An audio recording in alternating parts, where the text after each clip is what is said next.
last week, I let a troll get to me. Somebody in the Woodward Sports chat, they said two true things, by the way. I know it was just like a hater, but they said two true things. First thing, called me a fatty, also fatty. I couldn't say you're lying. All right, I can't deny that one. I still get laid though. Anyway, the second thing, man said mailed it in on a certain topic, and I was ill prepared. I'm coming straight from work. You go ahead and cut that music if you want, Nick. But I'm coming straight from work over at Dispo, and I was asked, can the Detroit Lions beat the Chiefs? What are the expectations or whatever? And I did some homework. I think the Detroit Lions can beat the Chiefs. I have a recipe of how the Detroit Lions can beat the Chiefs, but first I want to see what you got. Yeah, I don't want to hear, obviously there's the cliches. It's get off the field on fourth down, win the turnover battle, score more than the opponent. Not shit like that. That obvious stuff that goes into winning any game.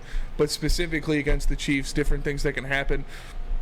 I think a big one is shutting down the running game in Isaiah Pacheco. You can't let that happen. You can't let that Chiefs offense have everything. And you're not going to stop Patrick Mahomes and Travis Kelce. You can do your best to slow them down, but you're not going to stop them. Those are two guys who, when all is said and done, could go down as the best players in their position in the history of the NFL.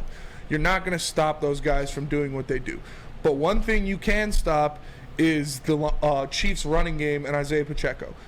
Because if you stop him, then that makes them lean off of that. If he's not getting going, that makes everything they have to do on offense a lot harder. Because if the run game's going, the Chiefs can do whatever the fuck they want.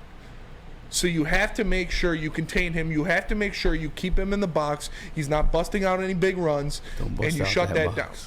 Because if that goes, then all bets are off, and it's just going to be a 50-55 game.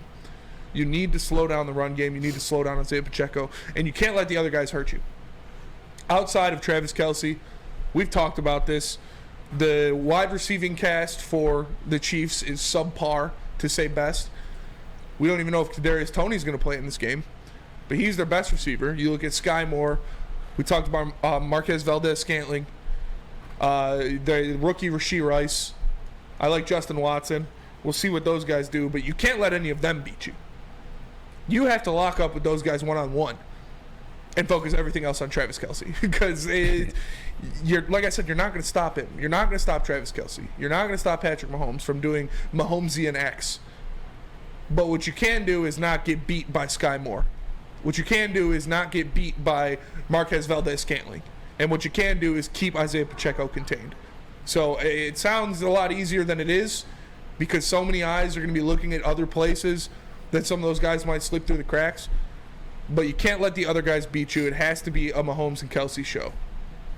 Now, I caught some flack from some of my boys in my fantasy league, and because they asked me, what am I? Because the clip was surfacing on Facebook, whatever, and going at me because I said I didn't really expect to win. I don't think it was likely, and I called out on it, and again, I called out again in the chat on Thursday. And I did do the homework.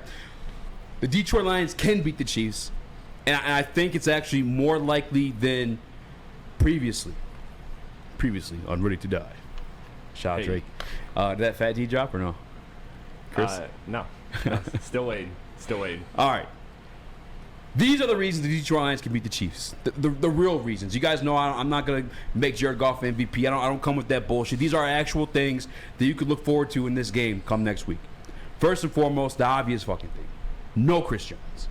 I got to the point, it is, people are saying, maybe iffy on the situation. I'm saying no Chris Jones. And even if Chris Jones does come back, he missed all of training camp. He missed all of preseason. Now, he's been a part of this team for a while now, and you could say he's accustomed to the defense and the way they want to, do certain things or execute certain things, but he's out of shape. He's not in game shape. He missed camp. Obviously, I'm sure he's working out, doing whatever he has to do, but there's no way I can, believe that he's just as in shape as if someone was forcing him to do so in a training camp situation.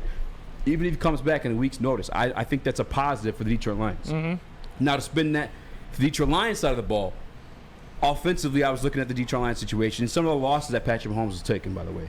Last year, they lost to the Colts. You look at Jonathan Taylor, it'd be the reason for that. A lot of the games, I went down just a lot of Patrick Mahomes losses, by the way. I think he only lost 9 games in his career, by the way, total. I'm talking playoffs and regular season. But I digress. I don't want to scare you guys too much. But some of the losses he's taken, I noticed a lot of them were lower scoring games. And as cliche as it sounds, you do want to take the air out of the ball. And that's exactly what the Detroit Lions do on the offensive side of the ball. Detroit Lions love to run the football. We have one of the best offensive lines in the entire league. I'd say top 3. And then you look at the fact, too, the highest paid skill position on the Detroit Lions offensive side of the ball is David Montgomery. They invested into the running back position, proving once again they love to run that football. And then guess what they did after that? The first round, drafted very first pick, drafted Jahmyr Gibbs. The recipe for beating Patrick Mahomes, keep that motherfucker off the field. That's a bad motherfucker. You don't want him out there throwing the ball, embarrassing you like that. We're going to run the ball. We're going to control the time of possession. It's not a cliche. That's what the Detroit Lions like to do. Yeah. And if things get nasty, you start stacking the box and stopping that. That's cool. Jahmyr Gibbs is nice like that.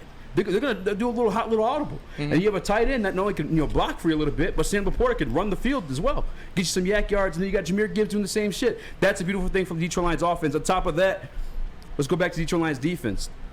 That's where you'd be a little bit, rightfully so, hesitant on the Detroit Lions beating the Kansas City Chiefs. It's like, yeah, we think there's improvements in this defense, but one, they got to get the chemistry down, and two, it's Patrick fucking Mahomes. Well, guess what? Their number one weapon outside of Travis Kelce is Kadarius Toney. Kadarius Toney went down earlier this preseason with the torn MCL, had the surgery, and is skeptical to even play week 1. So that's like their number one, and that's the guy you saw in the Super Bowl too, could just make shit happen. He's like their yak guy. He's electric. He literally, Kadarius Toney is electric. I like Kadarius Toney a lot. In fact, if he does get healthy, I'll probably pick him up off waivers in fantasy. But skeptical to play. Another guy too, say if he is ready, comes back like this Thursday. That's a week's notice of camp prep. A game install for him to just hop in the game and play. Alongside him just nursing back the injury, I guarantee it's going to be like limited snaps. Yeah. That's in the Detroit Lions' favor. And then you have the pieces behind him too. Guys, name the wide receivers. You're going to struggle. You're going to have to use your Google machine to do so. Yeah. They're nobodies. That doesn't necessarily, it's not. Sky Moore, Marquez Valdez-Scantling, Justin Watson. I mean, Rashee Rice. I know that's a guy that I wanted for the Lions a little bit, but like, they got to prove something. Even if they're nice, they're probably not going to be as nice as like a veteran piece. And I don't want you guys to get too excited about that, though, because you look at the Patrick Mahomes, I think you see handily beat the Bengals that game almost, but, like, he was down to, like, their practice squad wide receivers, so I don't want, I don't get too gassed up with no-name receivers. But one more thing, Justin Watson had a big game tonight. He did. Yeah. He did. Well, go ahead, Chris. What are you going to say? I was just going to say, the thing that I'm looking forward to most, and that you guys haven't really mentioned yet, but it goes without mentioning when it comes to Mahomes, is last year the Lions struggled heavily against mobile quarterbacks, and this is going to be a great test in that regard. Patrick Mahomes is one of the best at that in the game, and this is going to be another key for the Lions. This is going to be able to show, this is really where I'm going to see a lot of the defensive improvement. All of these new weapons, okay, how do you stop the mobile quarterbacks? And again, there's no stopping Patrick Mahomes, but you can't let Patrick Mahomes do like what Justin Fields did, and he's not the level of mobile quarterback of Justin Fields, but still, you can't let him do what Geno did to you last year. You can't let him just run all over you. That's another part of the game plan that the Lions struggled with last year, and this is going to be week 1 a very good test in that regard. And again, and before like the Kansas City game, if you want a breakdown of everything that's going on and what's going to happen, Lions pregame show is coming to Woodward Sports. So where can you check that out at? Yes, sir. Yes, sir. You can check out the Lions pregame show right here on their YouTube channel. I'm trying to find the thing right here. Here we go.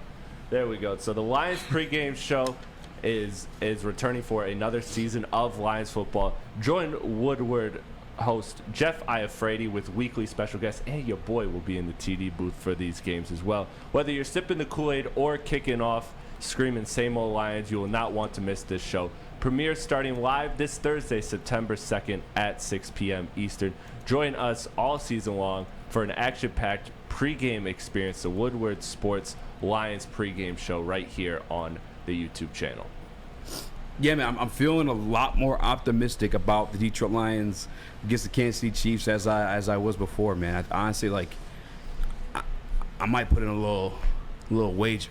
Money line? A little something. Yeah, all these money line. This ain't no real get cutesy with the minus 300 pick. No, I'm going plus numbers. I want to make a bag. You bet $5. I got no. Hey, we got dispo money now, man. Those days are over.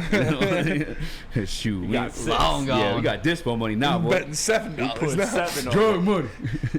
No, I don't even remember how I was gonna say. But I think the only thing I did do a little bit of like I did the Venn diagram. Actually, I'll make one at some point this week if I have the time. But Patrick Venn Mahomes, diagram. real quick, just to fill out your left side of your Venn diagram. Yeah. Patrick Mahomes has never lost a season opener. Andy Reid 7-0. has never lost a season opener as the head coach of the Chiefs. Yeah, 7-0. I think he lost one. I think it was No, with his Patrick Chiefs Mahomes. tenure, he's never lost a season opener, and the margin of victory is like 13.5. It's Yeah. it's nasty. I listen. They don't just win. Yeah. They smack. And like like another thing too, I guess like to scare you guys a little bit more, like the Chiefs in big game situations. Patrick Mahomes also never lost a home playoff game, if I'm not mistaken. I think I'm correct on that one. Actually, I think he did lose the one for the Bengals. Burrow. Yeah, Bengals may have got him that year that Joe Burrow went, but no, I think that they did lose that one at Arrowhead. But nonetheless, though, that's a stadium that comes like ready. Like the Chiefs are you may think because there's more of the public because they won the Super Bowl, but the Chiefs have the loudest stadium. They have the record right now for the loudest stadium in the NFL right now, and we're up against it. But I think they can get it done. It's quite possible. It's quite possible.